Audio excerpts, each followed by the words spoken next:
Chapter 105 lotus 13। हवा में धूल बिखर जाती है। मैं अपनी तलवार घुमाता हूँ। Boom boom boom. मेरे सामने 3 गहरी घाटियां बन जाती हैं और जो दूर से एक पहाड़ी सिलसिला लग रहा था वो 3 हिस्सों में फट जाता है। ब्योक मुनसंग घबरा जाता है और मैं सीधा उसकी तरफ बढ़ता हूँ। मैं हाथ बढ़ाकर उसके पीछे मंडरा रही हजारों फ्लाइंग स्वॉर्ड्स में से एक को पकड़ लेता हूँ। वुश! सिर्फ हवा में ही फॉर्मलेस स्वॉर्ड एक भयानक दबाव छोड़ रही थी। जब उसे किसी असली तलवार के साथ जोड़ा जाता है तो उसकी शक्ति और भी ज्यादा केंद्रित हो जाती है।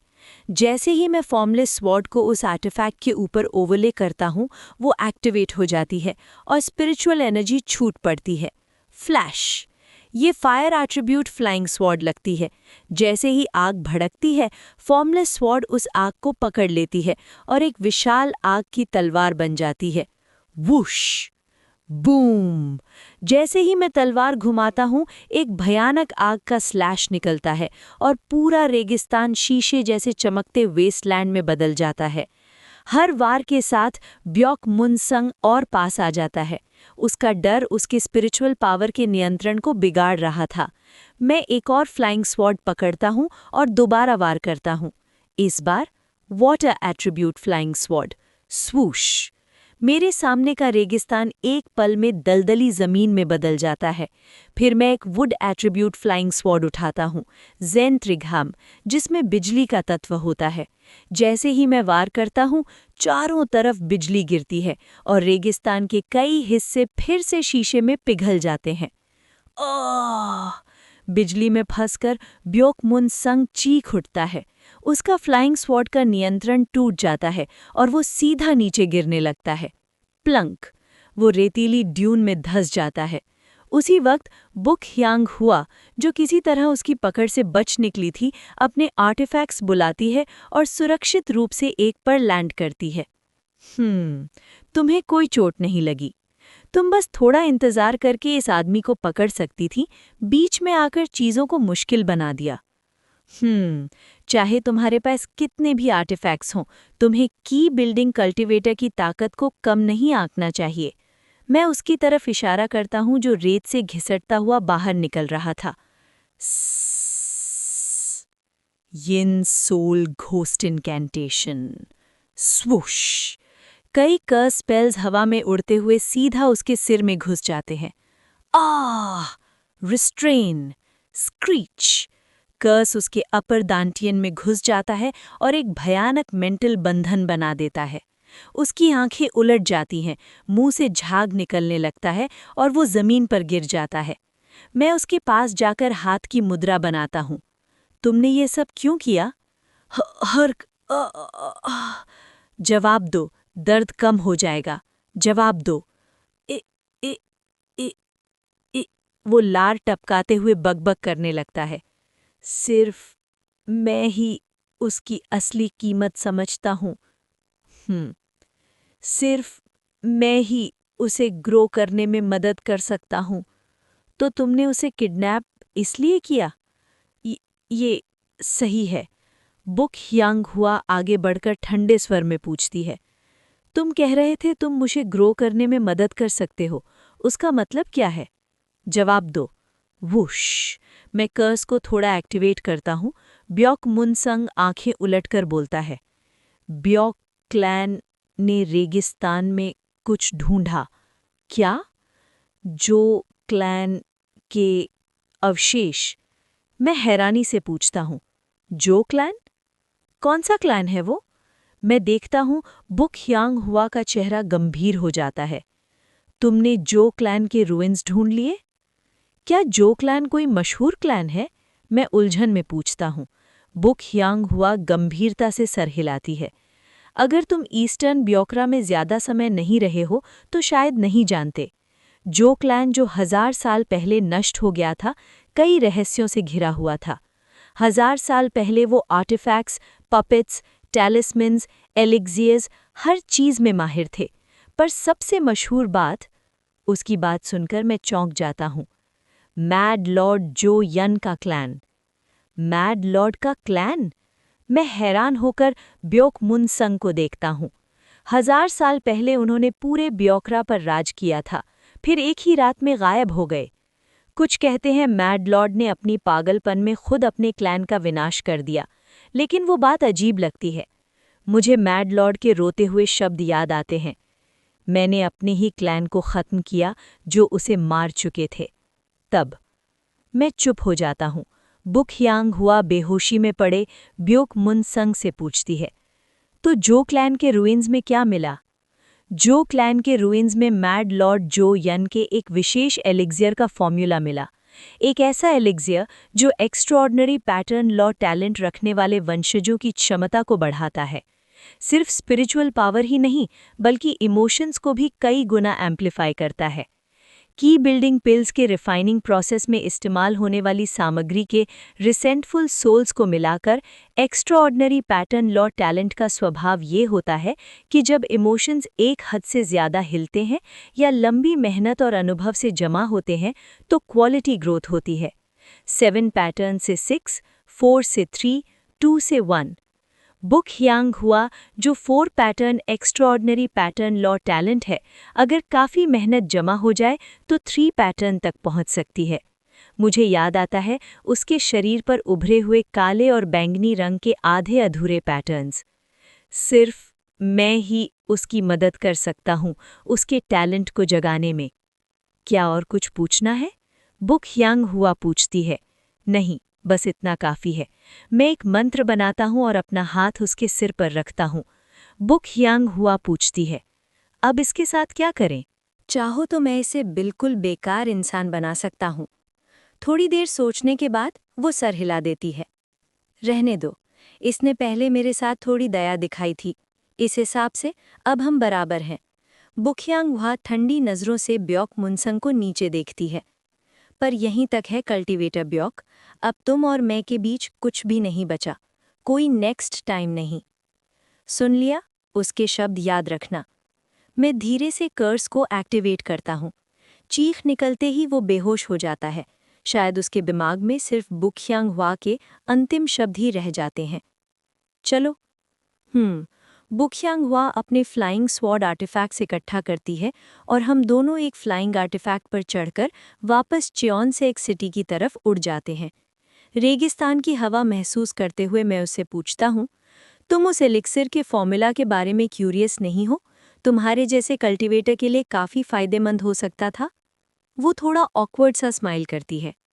ज़्यादातर कल्टीवेटर्स नहीं जानते, पर क्या तुम जानते हो डाओइस्ट सर, ची बिल्डिंग पिल का मेन इंग्रेडिएंट क्या होता है? मुझे पता है, फिर समझाना आसान है। मेरे पिता ने बताया था, ची बिल्डिंग पिल में इंसानी लाइफ फोर्स और एसेंस ब्लड इस्तेमाल होता है। वो एलिक्सिर उसी पर आधारित है, इसलिए मैं उसे लेना नहीं चाहूँगी। ज़्यादातर कल्टीवेटर्स जानते हुए भी उसे लेते हैं, तुम क्यों नहीं? डाओइस्ट सर, क्या तुमने कभी ची बिल्डिंग पिल ली है? मैं थोड़ी सी कड़वी मुस्कान के साथ जवाब देता हूँ, नहीं। फिर तुम समझते हो, मैं भी नहीं लेना चाहूँगी। समझ गया। और मैं ये भी सोच रही हूँ। बुक यांग हुआ धीरे से अपनी त्वचा को छूती है, जहाँ उसके पैटर्न्स कभी उभर कर दिखते थे। अगर टैलेंट अनुभव और मेहनत से ग्रो कर सकता है, तो मैं उसी रास्ते से आगे बढ़ना चाहूँगी। ये एक बुद्धिमान चुनाव है। हम चियोन सेक्स सिटी लौटते हुए टैलेंट और कल्टीवेशन पर बात करते रहते हैं। वापस पहुंचकर बुक यांग हुआ अपने पिता बुक जूंग हो को गले लगा लेती है। वो भी आखिरकार चैन की सांस लेकर उसे गले लगा लेता है। किडनैपर के बारे में पूछे जाने पर बुक यांग हुआ ने ब्योक-मुन-संग का नाम नहीं लिया, बस अपने कमरे की सिक्योरिटी और प्रोटेक्टिव आर्टिफैक्ट्स बढ़ा देने का फैसला किया। इस तरह किडनैपिंग का मामला खत्म हो गया। कुछ दिन बाद हम दोबारा फॉर्मेशन मेथड पर चर्चा शुरू करते हैं। बचे हुए हिस्सों में एक्सटर्नल और इनर एरे मेथड्स जो चेरामुन पैलेस में कंसीव किए गए थे और साथ ही फॉर्मेशन आर्टिफैक्ट्स के बीच कोऑर्डिनेशन था। महीनों तक हम फॉर्मेशन मेथड को दोबारा डिज़ाइन करते रहे। अब वो लगभग पूरी हो चुकी थी। आखिरी हिस्सा सबसे ज़्यादा टीडियस और टाइम कंज्यूमिंग है, मैं कहता हूँ। हमें ट्रायल और एरर के ज़रिए फॉर्मेशन को फाइनलाइज करना होगा। अब जो बचा था बुक यांगवा का फॉर्मेशन आर्टिफैक्ट्स बनाना, ड्रैगन वेन्स अट्रैक्ट करना ताकि लॉन्जेविटी ट्री को सपोर्ट मिले और फॉर्मेशन को लॉन्जेविटी ट्री के साथ फाइन ट्यून करना। ड्रैगन वेन्स इकट्ठा करना ही सबसे ज़्यादा समय लेने वाला काम था। फॉर्मेशन आर्टिफैक्ट्स जल्दी ही तैयार हो गए। बुक यांगवा ने 72 फॉर्मेशन फ्लैग्स और 36 फॉर्मेशन डिस्क्स बनाए। चेरामुन रियोंग और मैंने उन्हें फॉर्मेशन के मुताबिक एडजस्ट किया। अब बस फॉर्मेशन इंस्टॉल करने के बाद ड्रैगन वेन्स के जमा होने का इंतज़ार था। हमें टेस्टिंग के लिए एक जगह चाहिए, चेरामुन रियोंग कहता है। फॉर्मेशन आर्टिफैक्ट्स को एडजस्ट करते हुए बुक यांगवा जवाब देती है, चियोनसेक सिटी के पास एक जगह है, तो चलो वहीं चलते हैं। लेकिन वहाँ फॉर्मेशन लगाने के लिए मुझे अपने पिता से इजाज़त लेनी होगी। क्या वो उनकी प्रॉपर्टी है? वो थोड़ी कड़वी मुस्कान से कहती है, वो मेरी माँ की कब्र है। चेरामुन रियोंग शर्मिंदा होकर खांसी लेता है और नज़र घुमा लेता है। हम तुम्हारी माँ की कब्र पर फॉर्मेशन एक्सपेरिमेंट नहीं कर सकते। हमें कोई और जगह ढूंढनी चाहिए, चाहे थोड़ी दूर हो। मुझे यकीन है मेरे पिता इजाज़त दे देंगे। बुक यांगवा टेबल पर फॉर्मेशन फ्लैग्स रख देती है। इस फॉर्मेशन का मकसद ड्रैगन वेन्स इकट्ठा करना है ताकि पौधों और पेड़ों को उगाया जा सके। सही है? मेरी माँ की कब्र रेगिस्तान में है, लेकिन वहाँ ड्रैगन वेन्स घनी है, इसीलिए कुछ छोटे पौधे उगते हैं। अगर ये फॉर्मेशन मेरी माँ की कब्र को और जिंदा बना सके तो मुझे नहीं लगता पिता मना करेंगे। मैं उनसे पूछूंगी। चेरामुन रियोंग घांसी लेकर सर हिला देता है। ठीक है, फिर तुम पूछ लो। बुक यांगवा इजाज़त लेने चली जाती है। थोड़ी ही देर में बुक जूंग हो खुद कॉन्फ्रेंस रूम में आ जाते हैं। फॉर्मेशन के इफ़ेक्ट्स दोबारा सुनने के बाद वो सहमति में सर हिला देते हैं। ये उसे पसंद आता। मैं ये जिम्मेदारी तुम्हें सौंपता हूँ कल्टीवेटर चेरामुन, जैसे आप कहें। इस तरह फॉर्मेशन का टेस्ट साइट तय हो जाता है, बुक यांगवा की माँ की कब्र। स्पिरिट टैबलेट पर एक ही नाम लिखा होता है, यॉन, लियान या लोटस। बुक यांगवा की माँ, बुक जूंग हो की पत्नी, उसका नाम यॉन। बुक जूंग हो यॉन की कब्र पर थोड़ा शराब डालते हैं, फिर कुछ पल के लिए आंखें बंद कर लेते हैं। यॉन की कब्र चियोनसेक सिटी से थोड़ी दूर एक सैंडस्टोन केव में है, या शायद ये आम सैंडस्टोन नहीं है। ड्रैगन वेन्स की गति के कारण पत्थर किसी विशेष ओर में बदल चुका था, जो स्पिरिचुअल एनर्जी से भरा हुआ था। चाहे ये बुक जूंग हो ने बनवाया हो या नहीं, गुफा की छत खुली हुई है, जिससे रोशनी अंदर आती है। इसी रोशनी के कारण गुफा के अंदर कई अनजान फूल और घास उगाए हैं। ये जगह मुझे अपनी पिछली जिंदगी की याद आती है, जब बुक यांगवा ने मुझे पहली बार पानी दिया था। शायद तब भी वो इस गुफा में आया करती थी। कृपया फॉर्मेशन सेटअप कर दीजिए, कल्टीवेटर चेरामुन। समझ गया।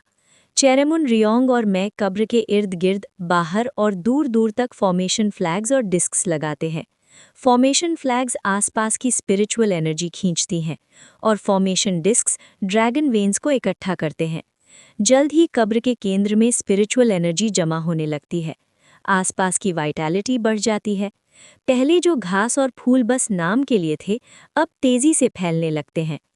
एक्सटर्नल फॉर्मेशन पूरी होने के बाद चेरामुन रियोंग और मैं अंदर जाकर इनर फॉर्मेशन को एडजस्ट करते हैं। मेरी पत्नी के पास जीवन में कोई कल्टीवेशन टैलेंट नहीं था, बुक जूंग हो कब्र को देखते हुए कहते हैं। कम से कम अब वो स्पिरिचुअल एनर्जी से भरी जगह पर विश्राम कर रही हैं।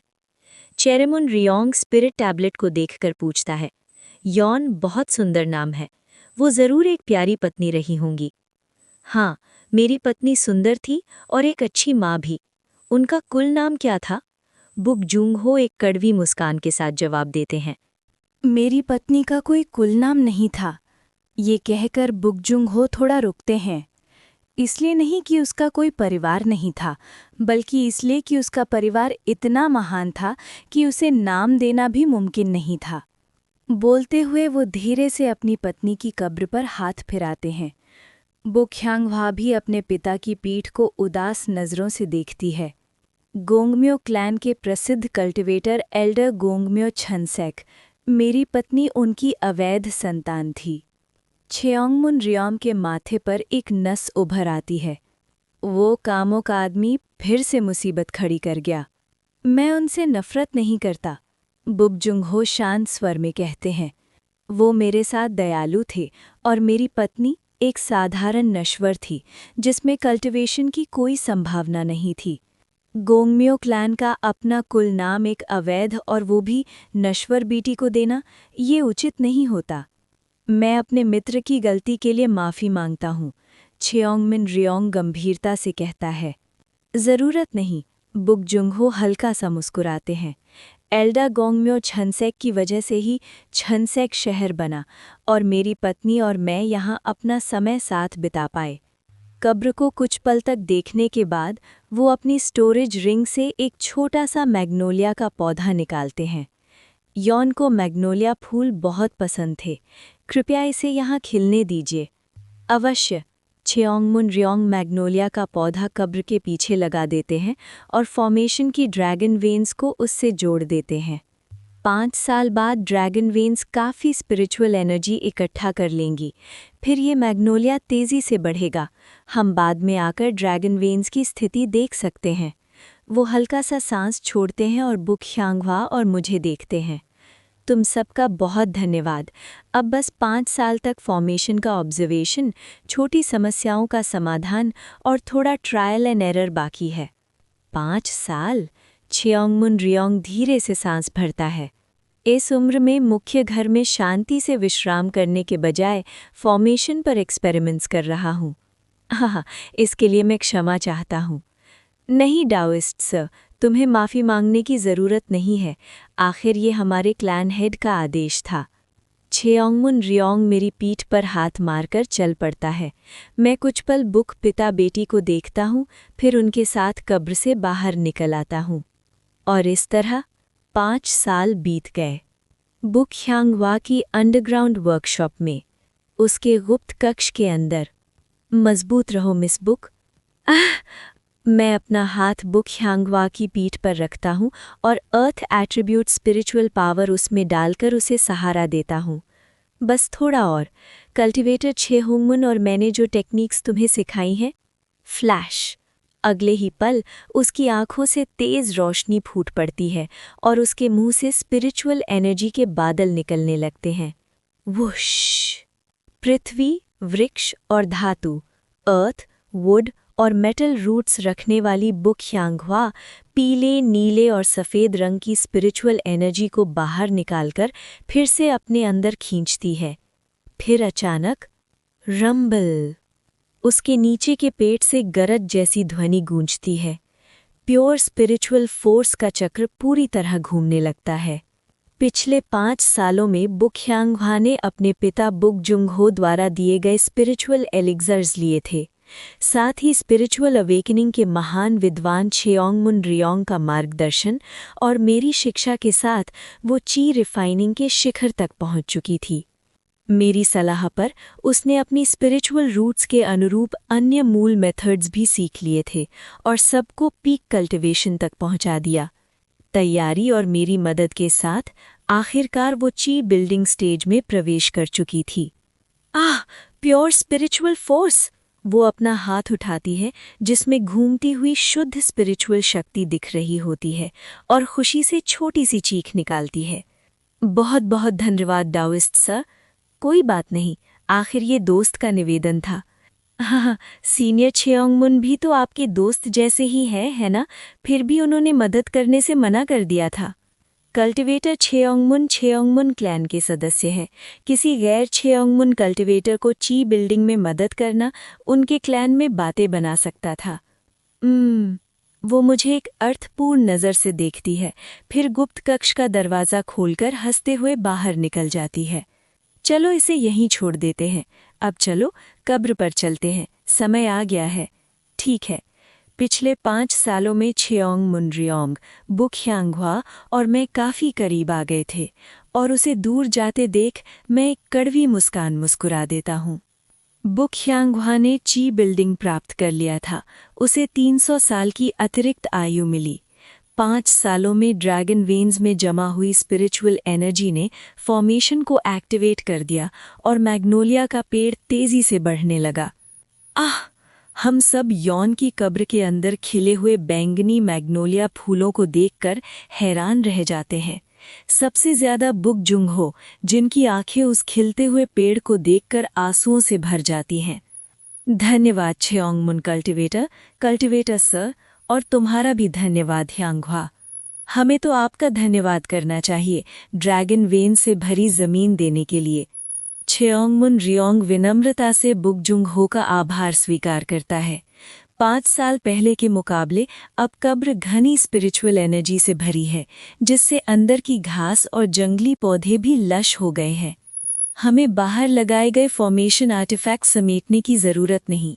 फॉर्मेशन काम कर रहा है, ज़रूरत पड़े तो हम और बना सकते हैं। बिल्कुल, धन्यवाद। छेओंगमुन रियोंग और मेरे द्वारा डिज़ाइन की गई फॉर्मेशन की वजह से यॉन की कब्र हमेशा जीवन से भरी रहेगी। दोबारा आभार व्यक्त करने के बाद बुकजुंगहो हमसे शिष्टाचार के शब्द अदला बदली करते हैं। फॉर्मेलिटीज़ के बाद छेओंगमुन रियोंग फॉर्मेशन को देखकर कहते हैं, अब मैं छेओंगमुन क्लान वापस जाऊंगा। वहां सर्विंग कमांड पैलेस के पहले फ्लोर जैसा एक स्थल तैयार करूंगा, उसी तरह के ड्रैगन वेन्स और एनवायरनमेंट के साथ। फिर 5 साल इंतज़ार करूंगा और वहां फॉर्मेशन का टेस्ट करूंगा। अगर वहां भी ये यहीं जैसा काम करे तो आखिरकार हम सर्विंग कमांड पैलेस की असली जगह पर फॉर्मेशन इंस्टॉल करेंगे। कृपया ऐसा ही कीजिए और धन्यवाद। आगे की प्रक्रिया में न तो बुक ह्यांगह्वा की मदद चाहिए थी, न मेरी। फॉर्मेशन आर्टिफैक्ट्स पूरे हो चुके थे और फॉर्मेशन पूरी तरह एडजस्ट हो चुकी थी। अब सिर्फ छेओंगमुन रियोंग के टेस्ट ट्रायल्स बाकी थे। तो फिर 5 साल बाद मिलेंगे डाओइस्ट सर। फिर बुक ह्यांगह्वा की तरफ देखकर, अब तुम भी मेरे बराबर हो कल्टीवेटर बुक। जी, समझा। छेओंगमुन रियोंग अपना सामान समेटकर छेओंगमुन क्लैन की तरफ रवाना हो जाता है। डाओइस्ट सर, आप जा नहीं रहे? फॉर्मेशन में अब और किसी एडजस्टमेंट की ज़रूरत नहीं है, इसलिए वहाँ मेरी उपस्थिति व्यर्थ है। तो मतलब सिर्फ छेओंगमुन रियोंग जा रहे हैं और आप यहीं रुक रहे हैं? लगता तो ऐसा ही है। आप कहीं और भी जा सकते हैं, यहीं रुकने पर क्यों जोर दे रहे हैं? मैं जवाब ढूंढने लगता हूँ, पर उसकी नज़र से बच नहीं पाता। वो मेरी चुप्पी समझ जाती है और धीरे से हंसी मेरा हाथ पकड़ लेती है। ठीक है, जब आप यहीं रुक रहे हैं तो कम से कम अगले 5 साल आप छनसेक शहर में ही रहेंगे, सही? शायद। तो फिर मेरी माँ की कब्र के सामने एक नया पौधा लगाया जाए? अचानक? आप यहीं रह रहे हैं, इसी बात को यादगार बना लेते हैं। मैं मना नहीं कर पाता और थोड़ा उलझन में उसके साथ बाजार जाकर एक पौधा खरीद लेता हूँ। वो मुस्कुराते हुए पूछती है, डाओइस्ट सर, आपने कौन सा पौधा लिया? क्विंस का पेड़। मैं क्विंस के छोटे से पौधे पर हाथ फेरता हूँ। मेरे पुराने गुरु कहा करते थे कि मैं क्विंस के पेड़ जैसा हूँ, इसलिए उनकी याद में मैंने ये लिया। हम दोनों अपने अपने पौधे उठाकर यॉन की कब्र के अंदर जाते हैं। तुम्हें मेरे पौधे के बारे में जानने की जिज्ञासा नहीं है? ओह, माफ़ करना। कोई बात नहीं। मेरा पौधा? वो खिले हुए मैग्नोलिया के फूल को धीरे से छूती है। सफ़ेद मैग्नोलिया, वाइट मैग्नोलिया। जैसे मेरी माँ को बैंगनी मैग्नोलिया पसंद थी, मुझे सफ़ेद मैग्नोलिया पसंद है। मुझे लगता है सफ़ेद मैग्नोलिया उस पर खूब जचता है, बिल्कुल वैसे ही जैसे उसे सफ़ेद कपड़ों का शौक है। हम बैंगनी मैग्नोलिया के दोनों तरफ क्विंस और सफ़ेद मैग्नोलिया के पौधे लगा देते हैं। फॉर्मेशन का केंद्र बैंगनी मैग्नोलिया पर केंद्रित है, इसलिए हमारे पौधे तेज़ गति से नहीं बढ़ेंगे, पर धीरे धीरे प्राकृतिक रूप से उसके साथ बढ़ते रहेंगे। तुमने अचानक पौधे लगाने का फैसला क्यों किया, मिस बुक? मैंने बताया तो था, याद है?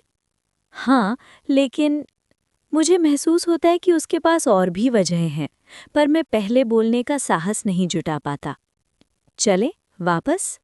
चलो, हम चियोनसेक सिटी लौट आते हैं। उस शाम मैं फिर से चियोनसेक सिटी की दीवारों पर बैठा हूँ, रेगिस्तान की हवा का सामना करते हुए। तुम्हें सोच विचार पसंद लगता है मेरे दोस्त? पीछे से बुक जुंगहो की आवाज़ आती है, बिल्कुल 5 साल पहले जैसे, और उनका सवाल भी वही होता है। अब कैसा चल रहा है? मेरी बेटी के और करीब आ रहे हो? मैं एक हाथ से अपना चेहरा मल लेता हूँ। क्या अब भी मेरी बेटी के लिए सिर्फ दोस्ती ही महसूस होती है? वही सवाल, पर इस बार मेरा जवाब बदल चुका है। मैं मिस के प्रति लगाव महसूस करता हूँ। मुझे पता था, मेरी इंट्यूशन सही थी। वो खुलकर हंसते हैं और मेरे पास बैठ जाते हैं। सच तो ये है, 5 साल पहले भी तुम मेरी बेटी को पसंद करते थे। तब तुम अपनी भावनाओं को छुपा लेते थे। अब लगता है वो इतनी बढ़ गई हैं कि छुपाना मुश्किल हो गया है ना? वो मेरे मन के अंदर के तूफान को बिल्कुल सही पहचान लेते हैं। मैं अपने चेहरे पर रखा हाथ हटा नहीं पाता। किसी से प्रेम हो जाना, वो सही कह रहे हैं। 5 साल पहले मैं सिर्फ छुपा रहा था, अब ये भावना छुपी नहीं रह सकती। मैं उसे पसंद करता हूँ, खुद से झूठ बोलने से भी ज्यादा। तो फिर मेरी बेटी से अपने मन की बात कब कहोगे? जैसा मैं देख रहा हूँ, वो तुम्हें मना नहीं करेगी। पर बस यही बात है। मेरा इरादा मिस से अपनी भावना व्यक्त करने का नहीं है। ये प्रेम सिर्फ एक सुंदर याद बनकर रहना चाहिए। अगर ये याद से ज्यादा कुछ बन गया और जिसके लिए ये प्रेम है वो समय से परे चली गई, तो मैं निश्चित रूप से पागल हो जाऊंगा। मेरे जवाब पर बुक जुंगहो मुझे हैरानी से देखते हैं। क्या तुम किसी धर्म का हिस्सा हो जो प्रेम संबंधों को मना करता है? नहीं। तो फिर क्या तुम्हें पुरुष पसंद है? नहीं। या कोई ऐसी विशेष कल्टीवेशन टेक्निक है जो तुम्हें असमर्थ बना देती है? नहीं। तो फिर क्यों? वो बाहें बांधकर सवाल करते हैं। 5 साल से तुम मेरी बेटी के साथ रहने से इतनी मेहनत क्यों कर रहे हो? अगर तुम्हें मेरी बेटी पसंद ना होती तो तुम कल्टीवेटर चोंगमुन के साथ च्योन सेक्स सिटी छोड़ देते। पर तुम यहीं रुके, अपने दिल को जानते हुए भी, फिर भी उसके साथ होने से इनकार करते हो। वो मुझे समझने की कोशिश करते हैं और मैं एक हल्का सा झूठ बोल देता हूँ। मैं एक अजीब कल्टीवेशन मेथड का अभ्यास करता हूँ। इसका नाम है वन इमोशन मेथड। इसमें एक विशेष भावना को तीव्र करके शक्ति का अर्जन किया जाता है। मैं आपकी बेटी का उपयोग अपनी भावना को बढ़ाने के लिए करता हूँ, ताकि मेरी कल्टीवेशन तेज हो। यहीं रुकना भी सिर्फ अपनी कल्टीवेशन आगे बढ़ाने के लिए है। तुम झूठ बोल रहे हो। मैं वन इमोशन मेथड का अभ्यास सच में करता हूँ। नहीं, बात ये नहीं है। वो सीधा मेरी आंखों में देखते हैं। तुम कह रहे हो कि तुम भावनाओं का उपयोग करते हो। अगर तुम मेरी बेटी के साथ होते तो तुम्हारी भावना और गहरी होती। तो फिर तुम ऐसा क्यों नहीं चुनते? क्या तुम्हें ये तुम्हारे लिए और भी ज्यादा लाभदायक नहीं होता? हाँ, मैं वन इमोशन मेथड का उपयोग 5 एलिमेंट्स ब्लड कर्स बैनर को सुधारने के लिए करता हूँ। पर जिस भावना का मैं उपयोग करता हूँ वो प्रेम नहीं है, वो है शांति। हर बार जब मैं बुक ह्यांगवा के बारे में सोचता हूँ और मेरा दिल धड़कने लगता है, मैं जानबूझकर अपनी भावना को शांत करता हूँ और उसी शांति को अपनी कल्टीवेशन का आधार बनाता हूँ। पर अब मेरा लगाव इतना बढ़ गया है कि मेरी शांति उसके सामने कमजोर पड़ रही है। मुझे थोड़ा समय दीजिए। मैं और कुछ नहीं कह पाता।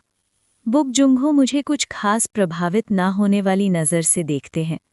ठीक है, पर मैं चाहता हूं कि तुम जल्दी फैसला करो। मेरी बेटी ने अपनी पूरी जिंदगी इस शहर में बंद रहकर बिताई है, अपनी माँ के अंतिम शब्दों को बहाना बनाकर। मेरी नज़र में उसका भविष्य तुम हो। तुम्हारे बिना शायद वो कभी अपने भाग्य के साथी से ना मिले और भी ज्यादा खुद को बंद कर लेगी। मैं चाहता हूं कि तुम जल्दी निर्णय लो। बुक जुंगहो दीवारों से नीचे उतर जाते हैं। मैं आंखें बंद कर लेता हूं। दिन बीत गए और फिर पश्चिम से एक और सुखद मेहमान आया, मेरी शांति को हिला डालने के लिए। कैसे हो अनह्युन? वो किम योंग हुन था। चलो एक मुकाबला हो जाए। फ्लैश, वो अपनी सोने की धार वाली तलवार खींच लेता है। Chapter 106 lotus 14। क्या? मुझे हैरान होने का मौका भी नहीं मिला था कि किम योंग हुन ने सीधा अपनी सेबर मेरी तरफ झोंक दी। व्रूम, बूम, सुनहरी सेबर की रोशनी सीधा मेरे जिस्म से टकराई। मैं अब ची बिल्डिंग स्टेज पर था, इसलिए मेरा शरीर हमेशा प्रोटेक्टिव गैंग ची से ढका रहता है। इस एक वार से मुझे कोई चोट नहीं लगी, बस मैं जोर से उड़ता हुआ शहर के बाहर जा गिरा, चियोनसेक सिटी के बाहर हेवन ट्रेडिंग डेजर्ट में। अब जब कोई देखने वाला नहीं था, मैंने बिना हिचकिचाहट अपनी फॉर्मलेस स्वॉर्ड निकाल ली। जैसे ही मेरी तलवार की मोमेंटम महसूस हुई, किम योंग हुन के चेहरे का एक्सप्रेशन बदल गया, लेकिन फिर भी वो मुस्कुराते हुए मेरी तरफ लपका। Vroom, boom! उसकी गोल्डन सेबर लाइट और मेरी फॉर्मलेस स्वॉर्ड एक दूसरे से टकरा गईं। बहुत तेज और बहुत ताकतवर। फिर किम योंग, हाँ, तुम अभी तक beyond the path to heaven तक नहीं पहुंचे हो। अल्टीमेट पिनिकल का एक्सट्रीम। बस इतना ही। मैंने उसकी गोल्डन सेबर लाइट को झटक दिया और अपनी फॉर्मलेस स्वॉर्ड सीधा किम योंग हुन की तरफ घुमाई। वो अपने गोल्डन सेबर लाइट से काउंटर करना चाहता था, लेकिन उसी पल मेरी फॉर्मलेस स्वॉर्ड और भी तेज हो गई, उसकी स्पीड को क्रॉस करते हुए। क्लैंग! आखिरी लम्हे में किम योंग हुन किसी तरह ब्लॉक कर पाया, लेकिन बस वहीं तक। अब वो मुझे और कुछ नहीं दिखा सकता था। सरपासिंग रेडिएंट सेबर की स्पीड फॉर्मलेस स्वॉर्ड ने पकड़ ली। ये नामुमकिन होना चाहिए था। Surpassing radiant sabre extreme speed का अवतार है, एक ऐसी मार्शल आर्ट जो पल भर के वक्त में मौजूद होती है। और फिर भी फॉर्मलेस स्वॉर्ड, जो ट्रैजेक्टरी की आज़ादी का एम्बॉडीमेंट है, उसकी स्पीड को पकड़ रही थी। मैं किम योंग हुन के रियल्म का अंदाज़ा लगाता हूँ। अल्टीमेट पिनिकल का एक्सट्रीम, थोड़ा सा उससे आगे। बस इतना ही। किम योंग हुन बेकार सी हंसी हंसता है और अपनी गोल्डन सेबर लाइट को वापस बुला लेता है। जैसे सोचा था, वो गोल्डन सेबर लाइट उसकी कॉन्शियसनेस में वापस नहीं जाती, वो सिर्फ गोल्डन सेबर गैंग थी। हाँ, मैं beyond the path to heaven तक नहीं पहुंचा हूँ। अल्टीमेट पिनिकल का एक्सट्रीम। सच कहूँ तो वो भी एक पागल कर देने वाली स्पीड है। साइकिल शुरू हुए लगभग 7 साल हो गए हैं। सिर्फ 7 सालों में इस आदमी ने अल्टीमेट पिनिकल तोड़कर उसकी सीमा से थोड़ा आगे निकल गया। पहले तो 5 energies converging to the origin तक पहुंचने में ही 10 साल लगते थे। जब उसे पता चला कि beyond the path to heaven से आगे भी एक रियल्म होता है और उसके मार्शल प्रिंसिपल को समझा, तो जैसे जैसे वो उसे गोल बनाकर ट्रेनिंग करता गया, उसकी प्रोग्रेस और तेज होती चली गई। इतनी ग्रोथ भी इंसेन है, इम्प्रेसिव। मेरी पिछली जिंदगी में किम योंग हुन को beyond the path to heaven तक पहुंचने में कई दशक लग गए थे, और यहाँ सिर्फ अल्टीमेट पिनिकल के मार्शल आर्ट से वो beyond the path to heaven के रियल्म की नकल कर रहा था। ये खुद एक पागलपन भरी टैलेंट की मिसाल थी, लेकिन फिर भी वो मुझे देखकर खुश नहीं लग रहा था। तुम किस बात का मजाक उड़ा रहे हो? तुम जो आधे साल से भी कम वक्त में beyond the path to heaven और ची बिल्डिंग दोनों में पहुंच गए। और जैसे तुमने देखा, जो गोल्डन गैंग ची मैंने दिखाई, वो सिर्फ beyond the path to heaven की इमिटेशन थी। वो नाराजगी के साथ गोल्डन गैंग ची को उठाता है। वू, उस गोल्डन गैंग ची के अंदर मुझे 9 गैंग स्फीयर्स की ताकत महसूस होती है। ये आम तरीके से गैंग स्फीयर्स को कॉन्शियसनेस में मर्ज करने का मेथड नहीं है, ये एक ज़बरदस्ती का तरीका है। गैंग स्फीयर्स को तोड़कर फिर उन्हें एक ही गैंग ची के अंदर कंट्रोल करना, बेइंतहा इनएफिशिएंट, ड्यूरेशन बहुत छोटी। और अगर गैंग स्फीयर तोड़ते वक्त ज़रा सी भी गलती हो जाए तो पूरे मेरिडियंस पर असर पड़ सकता है, आदमी जिंदगी भर के लिए अपाहिज हो सकता है। एक सच में खतरनाक मार्शल आर्ट। ये बहुत खतरनाक है, बेहतर होगा तुम इसका इस्तेमाल बंद करो। कोई प्रॉब्लम नहीं, अगर कोई हर छोटी से छोटी फ्लॉ को महसूस और कंट्रोल कर सकता हो तो क्रिपल होने का सवाल ही नहीं। मैं चुपचाप उसकी गोल्डन गैंगची को देखता रहता हूँ। आम लोग इतनी माइन्यूट फ्लॉज कंट्रोल ही नहीं कर सकते। ये मार्शल आर्ट सिर्फ किम योंग हुन जैसे ओवरपावर्ड टैलेंट के दम पर ही मुमकिन थी। फिर भी मैं सर हिलाकर कहता हूँ, फिर भी ये चाहे पल भर के लिए beyond the path to heaven के रियल्म को छू ले, असली स्ट्रॉन्ग ओपोनेंट्स के सामने ये बहुत इनएफिशिएंट और ख़तरनाक है।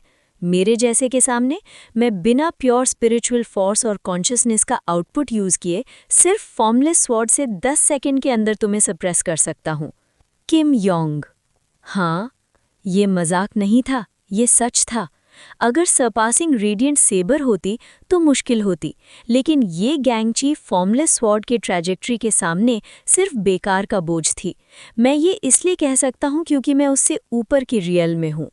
और वैसे भी ओरिजिनली ये किम योंग हुन के उन अनेक ट्रायल्स और एरर्स में से एक था जो उसने अल्टीमेट पिनिकल के एक्सट्रीम पर किए थे। इस जिंदगी में मैंने उसे वो सारे फेल्ड पाथ्स के बारे में नहीं बताया था जो अल्टीमेट पिनिकल से beyond the path to heaven जाते हुए उसने देखे थे। ये रास्ता कहीं नहीं जाता। किम योंग हुन थोड़ा उदास सा लगता है तो मैं उससे कहता हूँ, तो तुम इतनी दूर ब्योक्रा के फार ईस्ट स्टेज तक आए? हाँ, जैसे तुमने कहा था मैं एक अजीब रास्ते पर आ गया हूँ। अल्टीमेट पिनिकल के मोल्ड से निकलने के लिए तुम्हें ढूंढने आया हूँ। अक्लमंद फैसला है। मैं सर हिलाता हूँ।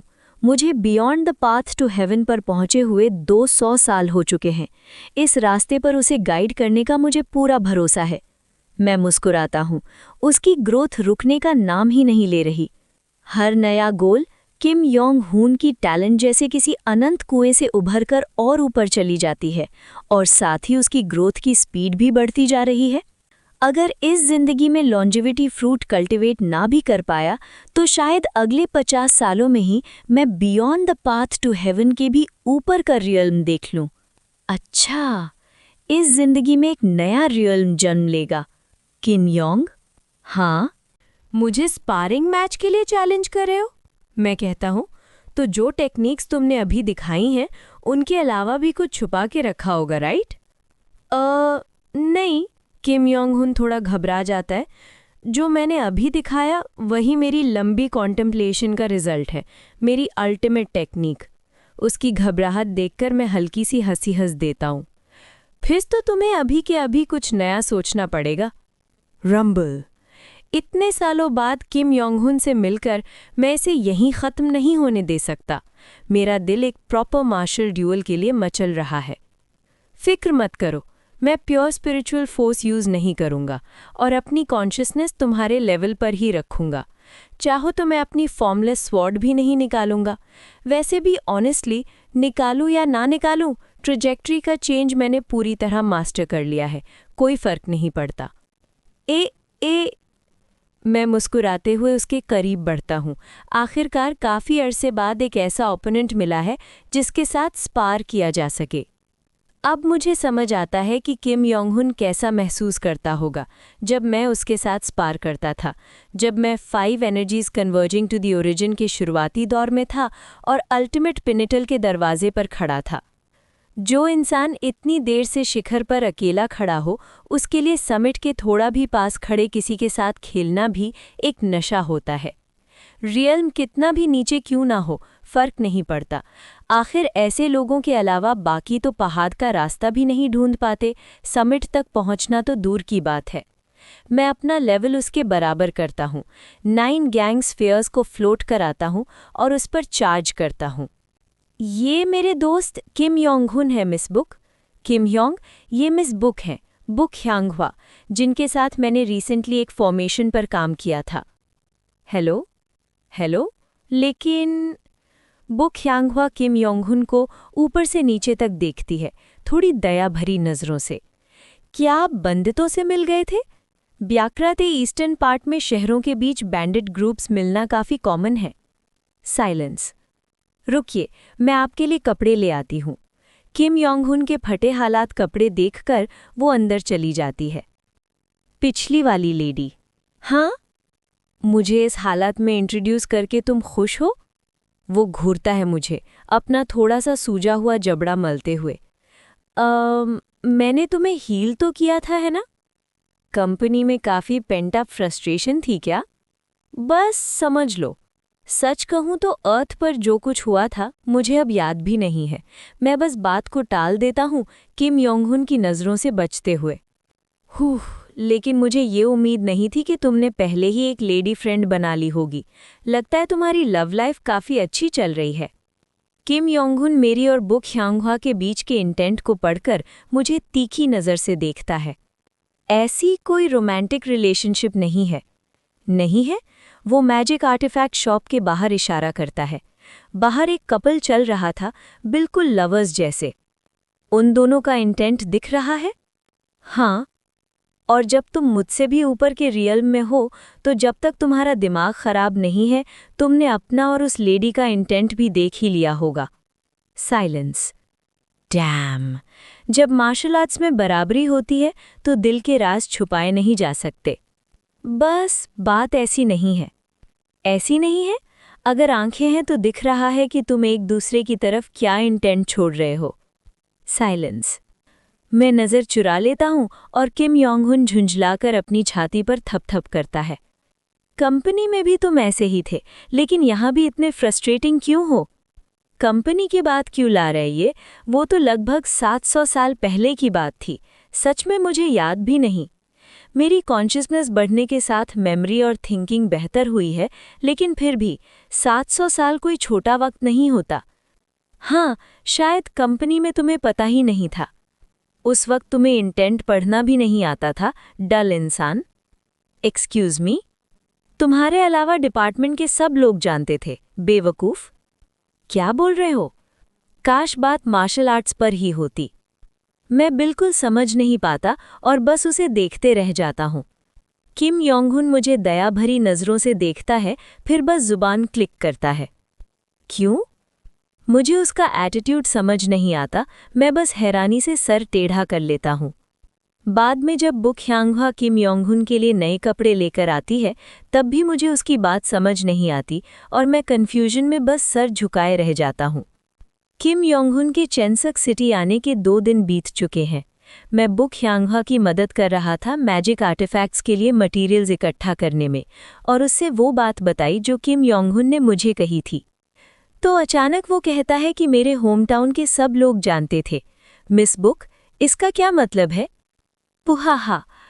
मेरी बात सुनकर बुक ह्यांगह्वा जोर से हंस पड़ती है। नहीं डाओइस्ट सो, क्या आप सच में नहीं जानते?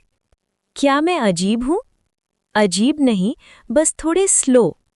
ये बात मैं पहले भी सुन चुका हूँ। वो मुस्कुराते हुए कहती है, आपके होम टाउन में कोई था जो आपको पसंद करता था डाओइस्ट सो? हाँ? उसके अनएक्सपेक्टेड जवाब से मैं चौंक जाता हूँ। डिपार्टमेंट में कोई मुझे पसंद करता था? हमारे डिपार्टमेंट में ज़्यादा फीमेल स्टाफ भी नहीं थीं, लगभग 8 थीं। एक काफ़ी ओल्ड थीं, 3 के बॉयफ्रेंड्स थीं। तो जो सिंगल थीं उनमें से कौन हो सकती है? Deputy manager Kang Minhee, deputy manager Oh Hye So, manager Kim, या फिर मैनेजर शिन? मैनेजर शिन तो मुझसे ज़्यादा बात भी नहीं करती थीं, तो वो नहीं। कोई कॉलीग? पर कौन? मैं कन्फ्यूजन में अपने टेम्पल्स दबाता हूँ। बुक ह्यांगह्वा मुझे एक गहरी नज़र से देखती है। क्या ये बात आपको परेशान कर रही है डाओइस्ट सो? थोड़ा सरप्राइजिंग है, पर परेशान नहीं। उसकी आवाज़ के साथ ही मैं अपने ख़यालों को झटक देता हूँ।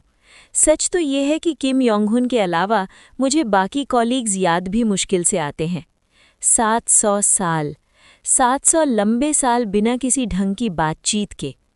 चाहे किसी ने मुझे पसंद किया हो, मैंने किसी को पसंद किया हो, किसी ने मुझे बुली किया हो, हम इनडिफरेंट रहे हों, या फिर मैंने किसी पर भरोसा किया हो, मुझे याद ही नहीं कौन कौन था।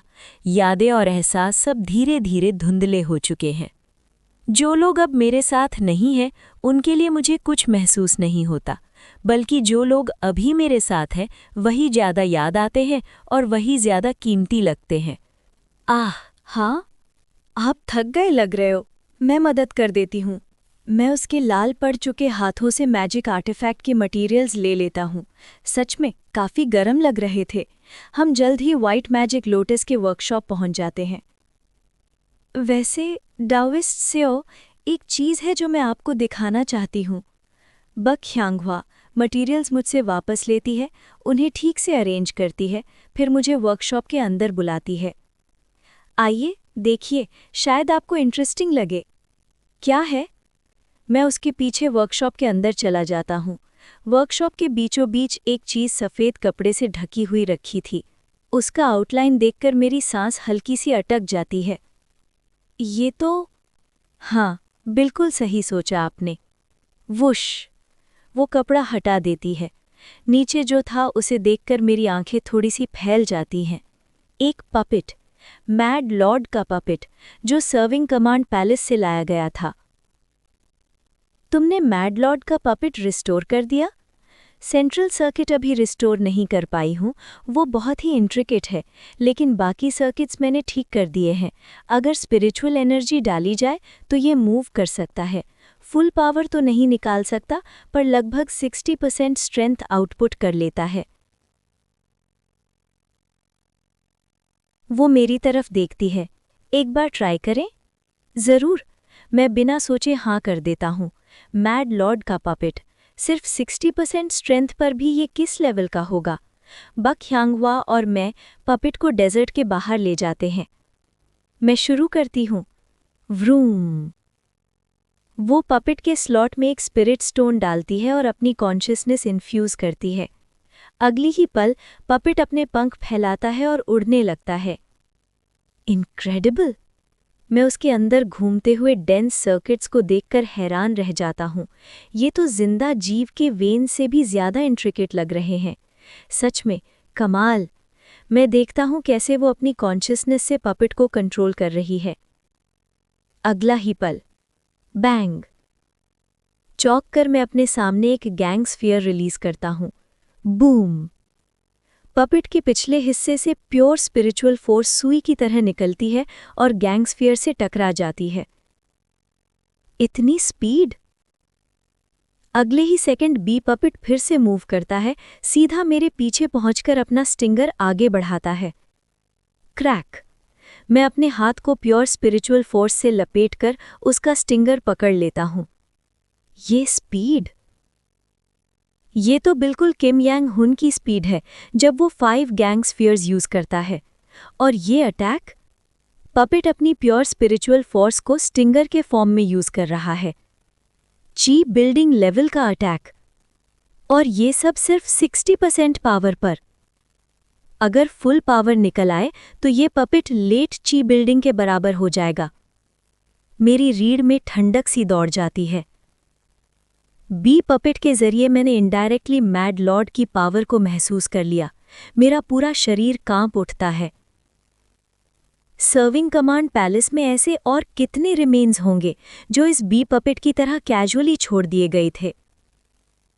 सिर्फ सर्विंग कमांड पैलेस ही नहीं, नेदर क्रॉसिंग शिप के अंदर भी ऐसे न जाने कितने और होंगे। अगर ये पपेट फुल पावर निकाल पाता तो इसकी स्पीड अल्टीमेट पिनिकल पर किम यांग हुन के बराबर होती जब वो 9 गैंग स्फीयर्स यूज करता है। सिर्फ एक पपेट, इतनी स्पीड! स्नैप! सोच में डूबा हुआ था कि बी पपेट अपना स्टिंगर काटकर अलग हो जाता है और पिछले हिस्से से एक और स्टिंगर शूट करता है। वूश! बी पपेट फिर से मेरी तरफ लपकता है। बूम! मैं उसका सर पकड़कर सीधा जमीन पर पटक देता हूं। लाजवाब!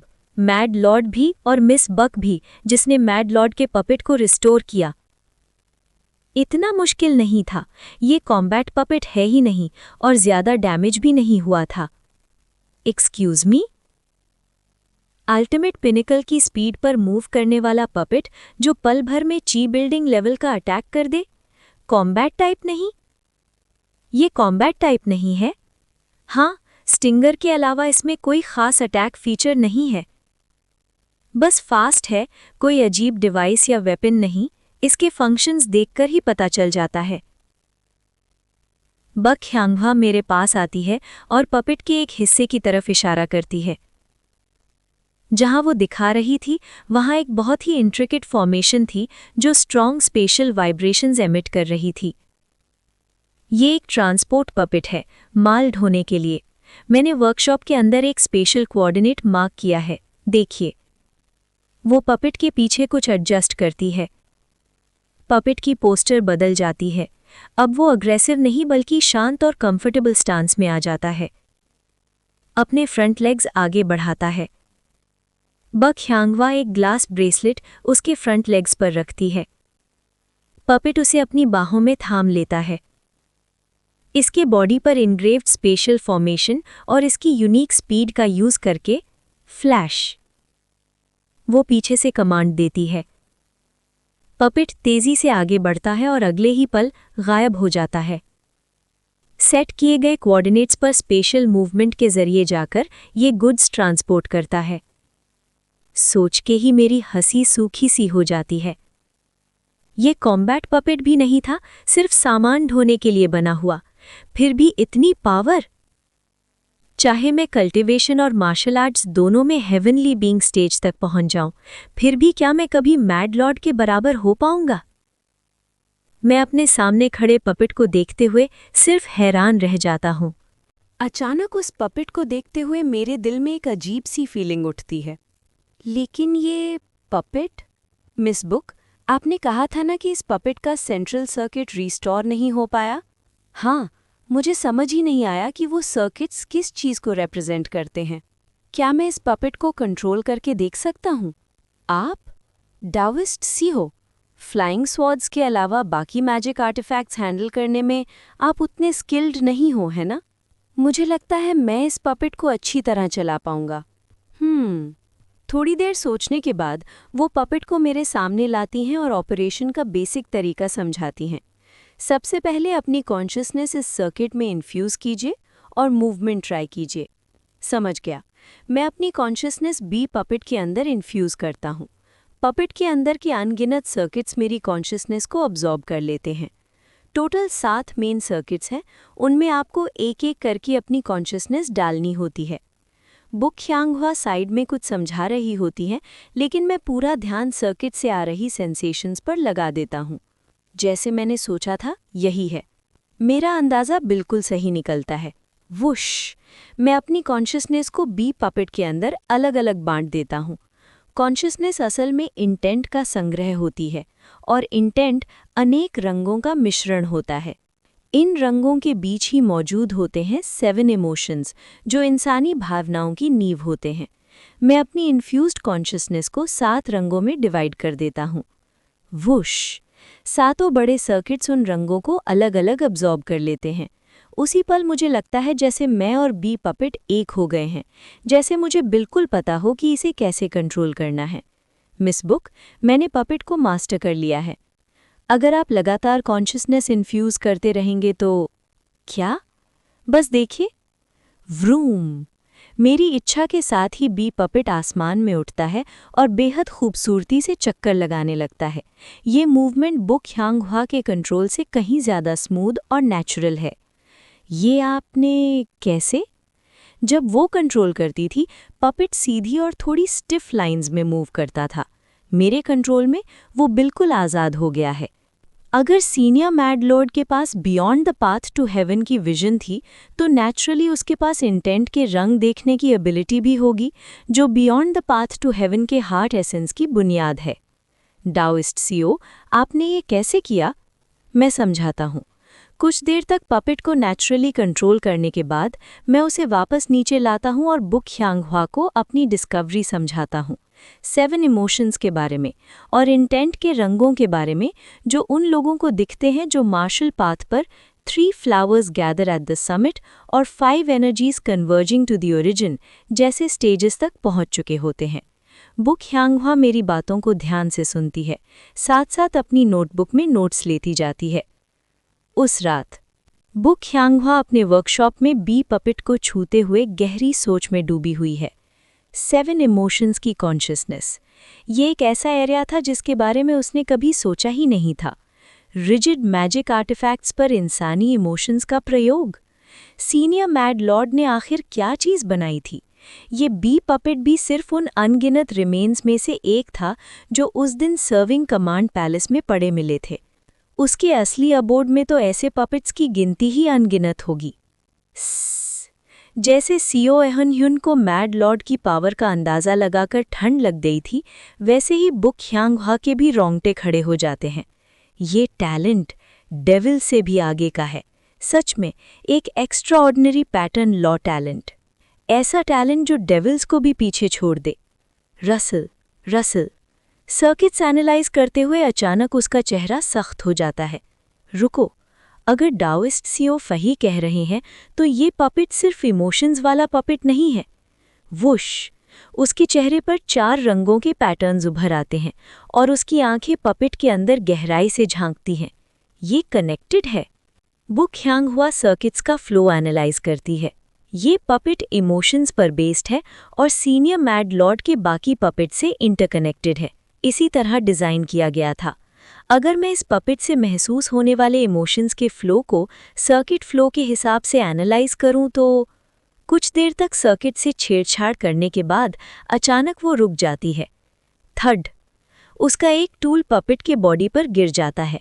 सर्किट थोड़ा सा दब जाता है, लेकिन बुक ह्यांगहुआ का चेहरा बिल्कुल सफ़ेद पड़ जाता है।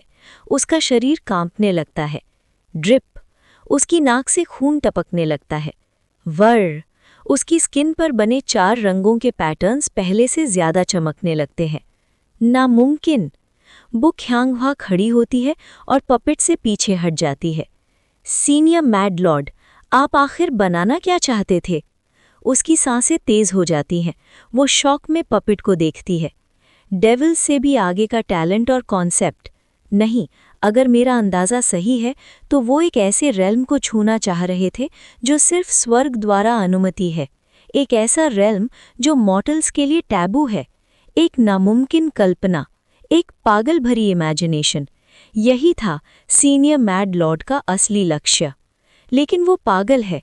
क्या ये हो सकता है कि वो सच में उस टैबू को तोड़कर उसे बनाना चाहता हो? वर, उस पागल की टैबू तोड़ने वाली कल्पना को झांककर देखने के बाद बुक ह्यांगहुआ के हाईली एक्टिवेटेड क्वालिटीज़ धीरे धीरे शांत होने लगती हैं। दिल को संभालकर वो अपने वर्कशॉप के एक कोने में लटके हुए ब्लूप्रिंट की तरफ देखती है। ये एक धर्मा ट्रेजर का कंसेप्चुअल डिज़ाइन था जो वो सीओ एहुनह्युन के लिए बना रही थी। एक ऐसा ब्लूप्रिंट जो धीरे धीरे उन अब्सर्ड कंडीशंस के हिसाब से डेवलप हो रहा था जो सीओ एहुनह्युन ने बताई थी। लेकिन मैड लॉर्ड के प्लान की झलक देखने के बाद और बी पपेट के अंदर मौजूद अनेक इमोशंस को महसूस करने के बाद उसे लगता है कि उसका ब्लूप्रिंट अब काफ़ी हद तक कंप्लीट हो चुका है। बुक ह्यांगहुआ ब्लूप्रिंट के पास जाती है। अगर सीनियर मैड लॉर्ड की पागल कल्पना सच है तो मैं जो भी बनाऊं वो कभी उसके काम के बराबर नहीं हो सकता। लेकिन वो एक वर्किंग ब्रश उठाती है और धर्मा ट्रेजर की ब्लूप्रिंट को धीरे धीरे दोबारा ड्रॉ करने लगती है। डाओइस्ट सीओ के हाथों में शायद ये काम कम से कम उसकी क्रिएशन की फुटस्टेप्स फॉलो कर सके। रसल, वो पूरी एकाग्रता के साथ ब्लूप्रिंट को और रिफाइन करती रहती है। Chapter 107 lotus 15। मेरा मैजिक आर्टिफैक्ट लगभग कंप्लीट हो गया। हाँ, कंसेप्चुअल स्टेज ऑलमोस्ट फिनिश हो चुका है। अब बस स्ट्रक्चर को प्रिसाइजली अरेंज करना है, फिर एक्चुअल प्रोडक्शन स्टार्ट होगी। मेरे दिल के अंदर एक हल्की सी एक्साइटमेंट जाग उठी। वैसे तो मुझे एक्सटर्नल आइटम्स में ज़्यादा इंटरेस्ट नहीं होता, लेकिन फिर भी क्यूरियोसिटी थी। आखिर उसने कैसा मैजिक आर्टिफैक्ट बनाया होगा? क्या तुम बता सकती हो कि ये किस टाइप का मैजिक आर्टिफैक्ट है? ये सीक्रेट है। जब स्ट्रक्चर पूरी तरह रेडी हो जाएगा तब बताऊंगी। समझ गया। और डाओइस्ट सीओ, तुम्हें एक काम करना होगा। ओ, वो मेरा हाथ पकड़कर मुझे अपनी वर्कशॉप के अंदर ले गई। आज से डाओइस्ट सीओ भी मैजिक आर्टिफैक्ट बनाना सीखेंगे। तुमने खुद ही तो कंडीशन रखी थी कि मैजिक आर्टिफैक्ट इतना सिंपल हो कि तुम खुद भी बना सको, याद है? मैं थोड़ा सा ड्राई स्माइल कर बैठा। लगता है मिस बुक मुझे ही क्राफ्ट्समैन बना देना चाहती है इस कंडीशन को पूरा करने के लिए। टेंशन मत लो, ये इतना मुश्किल नहीं है। अगर तुम बेसिक चीज़ भी हैंडल कर लोगे तो मेरा डिज़ाइन किया हुआ मैजिक आर्टिफैक्ट तुम खुद बना पाओगे। थोड़ी देर सोचने के बाद मैंने हाँ में सर हिला दिया। अगर ऐसा है तो प्लीज़ मुझे सिखाइए। आखिर मैजिक आर्टिफैक्ट्स बनाना सीखना फ्यूचर में काम आ सकता था। और इसी तरह आर्टिफैक्ट रिफाइनिंग की ट्रेनिंग शुरू हुई। मैजिक आर्टिफैक्ट रिफाइनिंग का पहला स्टेप होता है चीज़ों को बनाना सीखना। मैं धीरे धीरे बुक ह्यांगहुआ की वर्कशॉप का आदत डालने लगा, सबसे सिंपल हैंडीक्राफ्ट से शुरुआत करते हुए। डेजर्ट की रेत से बना हुआ ग्लास क्राफ्ट देखता हूँ। बिगिनर्स को प्रेशियस मटेरियल्स यूज़ करने की परमिशन नहीं होती, इसलिए पहले डेजर्ट की अबंडेंट सैंड से ग्लास क्राफ्ट्स बनाना सीखना पड़ता है, सिर्फ कुछ बनाना का सेंस डेवलप करने के लिए। बुक ह्यांगहुआ मेरी बनाई हुई ग्लास चीज़ को देखती है। ये क्या है? ये कर्स डॉल है, मेरे कल्टीवेशन मेथड्स में यूज़ होती है।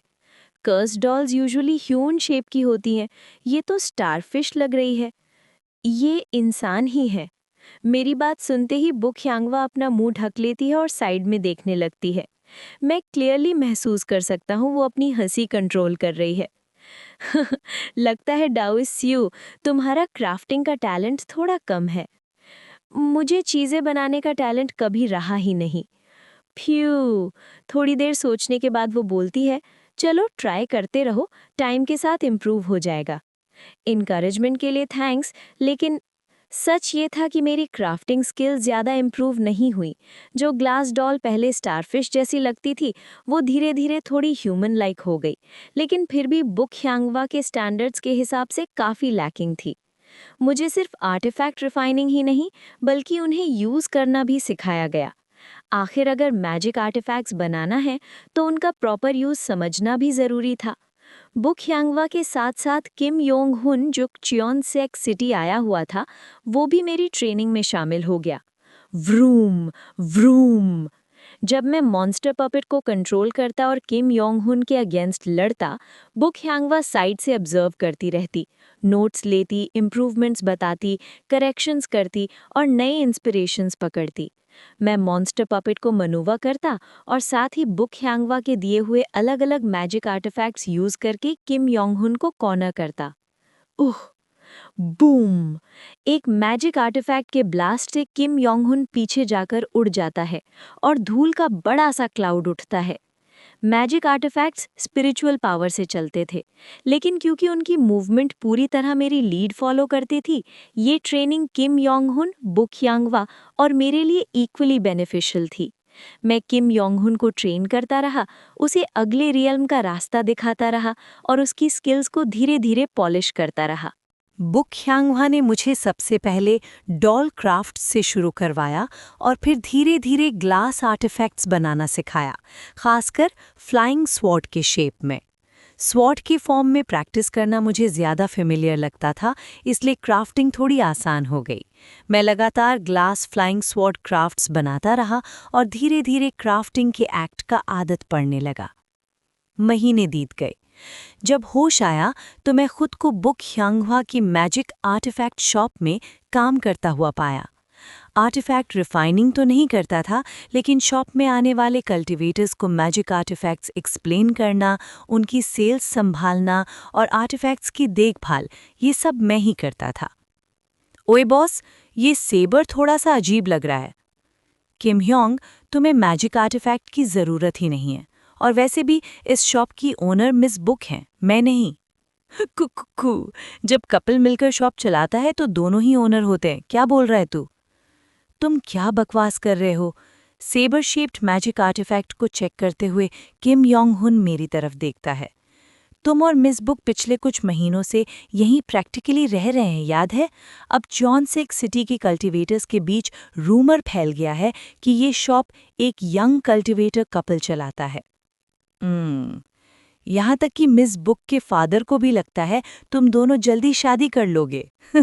कब करोगी शादी पता नहीं, पर एडवांस में कॉन्ग्रेचुलेशंस। बुक चुंग हो और किम योंग हुन अब ड्रिंकिंग बडीज बन चुके थे। डैम इट, इतना वियर्ड रूमर कैसे फैल गया? थोड़ा शॉक में और किम योंग हुन की बकवास से तंग आकर मैंने उसे शॉप से बाहर भेज दिया और पास की मार्केट की तरफ चल दिया। मुझे बुक यांगवा के लिए पेपर खरीदना था, उसे अपने मैजिक आर्टिफैक्ट डिज़ाइंस के लिए चाहिए था। जैसे ही मैं पेपर स्टोर पर पहुंचा, अरे ये तो ग्रूम साहब सेओ नहीं है। Excuse me. पेपर स्टोर की बुद्धि आंटी हंसी के साथ मुझे कागज़ का बंडल पकड़ा देती हैं। मैंने तुम्हें चीफ ऑब्जर्वर की बेटी के साथ रोड पर चलते देखा है, काफ़ी कोजी लग रहे थे। सुना है आजकल साथ ही रह रहे हो, शादी कब कर रहे हो? हमारी शादी नहीं हुई है। ओह, अभी तक नहीं हुई, पर पूरा शहर जानता है कि तुम दोनों एक दूसरे के लिए बने हो, फिर जल्दी शादी क्यों नहीं कर लेते? नहीं, मैं अभी संभल ही रहा था कि पास वाली दुकान का एक और शॉपकीपर बाहर आ गया। शहर में कौन नहीं जानता कि तुम दोनों लवर्स हो? बिल्कुल, हम तो सालों से तुम दोनों को साथ देख रहे हैं। लगता है पूरे शहर में ये बात फैल चुकी थी कि मैं और बुक यांगवा एक कल्टीवेटर कपल हैं जो मैजिक आर्टिफैक्ट शॉप चलाते हैं। ये बिल्कुल पागलपन है। आखिर ये रूमर इतना दूर तक कैसे पहुंच गया? लोगों के प्रीमेच्योर कॉन्ग्रेचुलेशंस के बीच मैं पेपर का बंडल लेकर वर्कशॉप वापस आ गया। क्या तुम लोग अभी तक ऑफिशियली साथ नहीं हो? अपनी सेबर प्रैक्टिस करते हुए किम योंग हुन मुझसे कहता है। मैं उसकी इंटेंट पढ़ लेता हूँ, उसके अटैक्स ब्लॉक करता हूँ और जवाब देता हूँ। हम दोनों ने अभी तक एक दूसरे से कुछ कहा नहीं है। मेरा दिमाग फट जाएगा। तू एक बात है, पर मिस बुक ने भी अभी तक कुछ क्यों नहीं कहा? मुझे तो उसकी इंटेंट बिल्कुल क्लियर लगती है। बस कर प्लीज। मैं उसकी ब्लेड को डॉज करता हूँ, उसके वाइटल पॉइंट्स को सप्रेस करते हुए। ठीक है, इस बार तू जीत गया, पर तेरे वजह से मेरी प्रैक्टिस काफ़ी अच्छी हो रही है। सच में मुझे महसूस हो रहा था उसकी स्पीड धीरे धीरे अपने पुराने पैटर्न से अलग हो रही है। अगर वो कुछ साल और ऐसे ही ट्रेन करे तो शायद वो beyond the path to heaven की एसेंस को सच में समझ ले। पर लोगों के दिल क्यों नहीं समझ पाता? प्रॉपर कन्फेस कर और डेटिंग शुरू कर लेना। मैंने कहा ना, बस कर। एक गहरी सांस लेते हुए मैंने आज की क्राफ्टिंग प्रैक्टिस के लिए बुक ह्यांगभा की वर्कशॉप की तरफ चल दिया।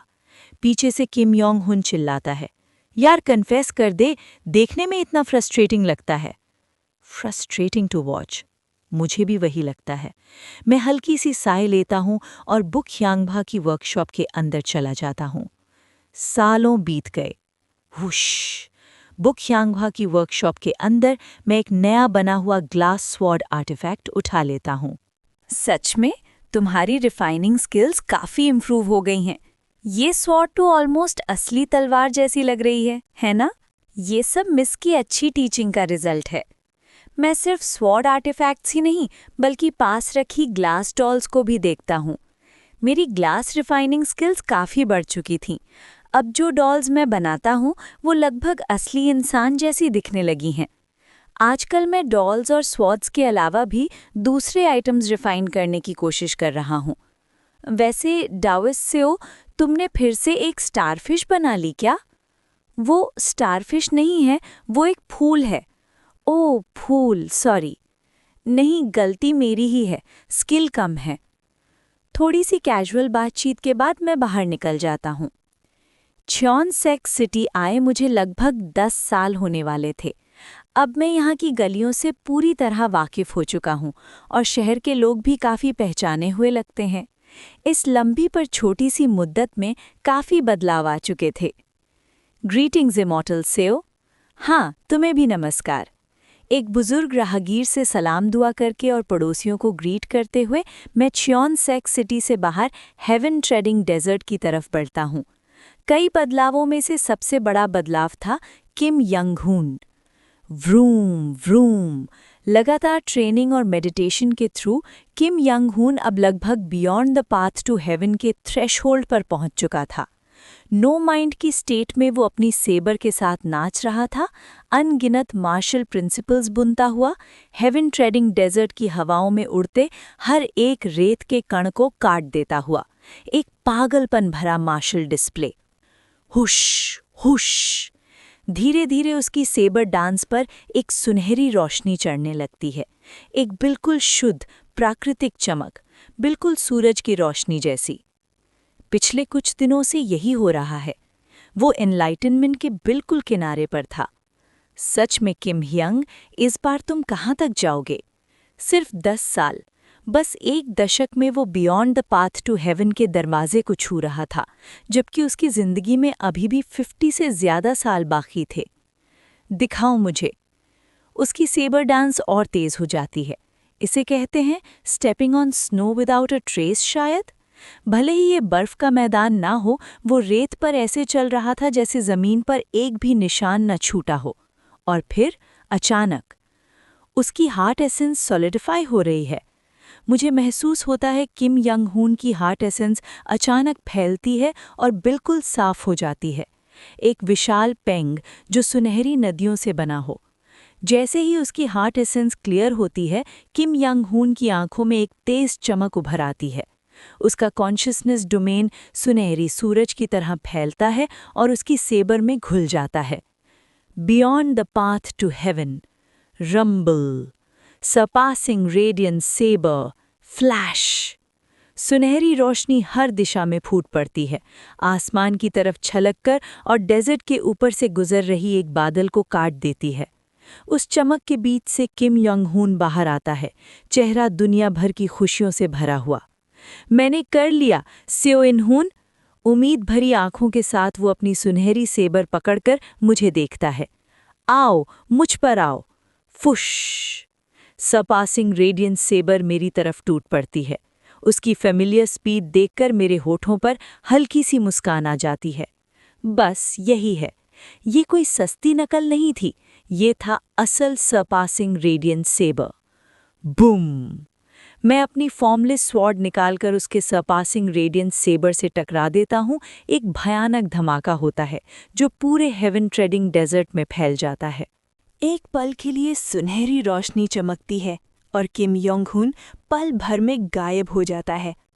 मैं आंखें सिकोड़ता हूँ और अपनी फॉर्मलेस स्वॉर्ड को चारों दिशाओं में बिखेर देता हूँ। फॉर्मलेस स्वॉर्ड एक विशाल रंगहीन तूफान में बदल जाती है जो मेरे इर्द गिर्द घूमती है। किम योंग हुन रोशनी जितनी तेज उस तूफान के बीच से एक खूबसूरत पक्षी की तरह निकलता है, हवाओं के बीच नृत्य करता हुआ। लाजवाब! ज़ैप! पल भर में किम योंग हुन मेरे पास पहुंच जाता है और अपनी सुनहरी सेबर से नीचे की तरफ वार करता है। मैं फॉर्मलेस स्वॉर्ड का रूप बदलकर उसका रास्ता रोकता हूँ और उसकी तरफ अनगिनत रंगहीन ट्रेजेक्टरीज छोड़ देता हूँ। एक सांस के बराबर वक्त में हजारों टकराव होते हैं। रेगिस्तान की जमीन चीरी जाती है, रेत पिघलकर कांच बन जाती है, घाटियां बन जाती हैं और बादल फाड़ दिए जाते हैं। कबूम! मैं सुनहरी चमक को चीरता हुआ ऊपर की तरफ वार करता हूँ। फॉर्मलेस स्वॉर्ड सीधा किम योंग हुन की तरफ जाती है। एक पल के छोटे से गैप में किम योंग हुन अपनी लगभग रोशनी जितनी रिफ्लेक्सेस से मेरे वार को रोककर लगातार 30 के करीब काउंटर अटैक्स करता है। मैं फॉर्मलेस स्वॉर्ड के ट्रेजेक्टरीज से अपने आप को ढक लेता हूँ, उसके सभी वारों को ब्लॉक करता हुआ और उसे आसमान की तरफ उछाल देता हूँ। वुश! हम दोनों ऊपर उठते हैं, रेगिस्तानी बादलों को चीरते हुए। सूखे बादलों में थोड़ी सी नमी होती है जो हमारी मूवमेंट से तुरंत भाप बनकर उड़ जाती है। बस कुछ ही बूंदें बची रहती हैं। बूम! हमारे वार उन बूंदों को उड़ा देते हैं और जल्द ही सिर्फ कुछ ही बूंदें बची रहती हैं। 7 बूंदें। स्वुश! किम योंग हुन की सरपासिंग रेडियंट सेबर मेरी फॉर्मलेस स्वॉर्ड के ट्रेजेक्टरी को चीरकर सीधा मेरी तरफ बढ़ती है। पल भर में मेरी फॉर्मलेस स्वॉर्ड 73 बार 73 टाइम्स रूप बदलती है, सरपासिंग रेडियंट सेबर को तोड़ती हुई और फिर 100 वेरिएशंस के साथ पलटकर वार करती है। उन 7 बूंदों में से एक बूंद टकराव में फूटकर भाप बन जाती है। बची हुई 6 बूंदें धीरे धीरे नीचे गिरने लगती हैं। हम दोनों उन बूंदों के साथ साथ नीचे उतरते हुए बिना बोले एक दूसरे पर वार करते रहते हैं, जैसे कोई अनकहे समझौते के तहत। किम योंग हुन मेरे चारों तरफ घूमता है, हर दिशा से प्रेशर बनाता हुआ। मैं फॉर्मलेस स्वॉर्ड को हर तरफ फैला देता हूँ और उसकी सेबर को पकड़ लेता हूँ। एक और बूंद फूट जाती है, अब सिर्फ 5 बची हैं। Bang bang bang! और कुछ टकराव के बाद हम दोनों एक दूसरे को घूरते हुए नीचे उतरते रहते हैं। बूंदों की गति के साथ जमीन धीरे धीरे पास आती जाती है। फुश! मैं अपनी फॉर्मलेस स्वॉर्ड के बदलावों को सामने की 2 बूंदों में भरकर किम योंग हुन की तरफ छोड़ देता हूँ। फॉर्मलेस स्वॉर्ड के अंदर मौजूद सेवरिंग माउंटेन स्वॉर्ड्समैनशिप के सारे वेरिएशंस उन बूंदों में बंद हैं। अगर उन्हें बिना सोचे समझे रोका गया तो तुरंत चिथड़े उड़ जाएंगे। किम योंग हुन उन 2 बूंदों के बदलाव को गौर से देखता है और अपनी सरपासिंग रेडियंट सेबर के साथ ट्रांसफॉर्मेशंस के सबसे कमज़ोर बिंदु को बिल्कुल सही तरीके से चीरकर सीधा मेरी तरफ बढ़ता है। दोनों बूंदें फूट जाती हैं। अब हमारे बीच सिर्फ 3 बूंदें बची हैं। अब किम योंग हुन का असली हमला शुरू होता है। वो माउंटेन विंड का इस्तेमाल करके मुझे भौंकता है और एक और बूंद इस प्रोसेस में फूट जाती है। मैं मुश्किल से उस वार से बचता हूँ, लेकिन चेहरे पर एक हल्की सी खरोंच लग ही जाती है। की मेरी फॉर्मलेस वर्ड से लाखों वेरिएशंस फूट पड़ते हैं। किम योंग हुन को समुद्री लहर की तरह घेर लेते हैं। क्वांग वो इन बदलावों से निकलने की कोशिश करता है, लेकिन मेरी फॉर्मलेस वर्ड की टेक्निक से छूट नहीं पाता और सीधा नीचे गिर जाता है। एक और बूंद फूट जाती है। अब सिर्फ एक आखिरी बूंद बाकी है। हम दोनों उस आखिरी बूंद से भी तेज जमीन पर उतरते हैं और अपनी अपनी स्टांस ले लेते हैं। वो आखिरी बूंद जमीन को छूने ही वाली होती है। फुश! किम योंग हुन की सरपासिंग रेडिएंट सेबर तेज रोशनी से चमकने लगती है। उसकी इंटरनल एनर्जी नसों की तरह सरपासिंग रेडिएंट सेबर से जुड़ जाती है और बाहर की एनर्जी को खींच लेती है। सरपासिंग रेडिएंट सेबर एक एक्सटर्नल कोर बन जाती है, उसकी शक्ति को कई गुना बढ़ा देती है। किम योंग हुन उसी स्टांस में जम जाता है। मैं भी अपनी फॉर्मलेस स्वर्ड को मजबूती से पकड़ता हूँ। उसी पल मेरे अंदर की pure spiritual force formless sword से जुड़ जाती है और मुझे महसूस होता है कि मेरी जीवन शक्ति उसके साथ गुथ रही है। मेरी फॉर्मलेस स्वर्ड भी एक एक्सटर्नल कोर बन जाती है, मेरी शक्ति को बढ़ा देती है। जब वो आखिरी बूंद बिल्कुल हमारी आंखों के लेवल पर होती है, बिना एक पल सोचे हम दोनों मुस्कुराते हैं और एक दूसरे की तरफ अपना सबसे ताकतवर वार छोड़ देते हैं। उसी पल जब हमारी मार्शल शक्ति से वो आखिरी बूंद खुद ही भाप बनकर गायब हो जाती है, मैंने फैसला कर लिया है। मैं कन्फेस करूंगा। इस भीषण स्पार, इस जज्बात के तूफान में आखिरकार मैं अपना फैसला उसके साथ बांट देता हूँ।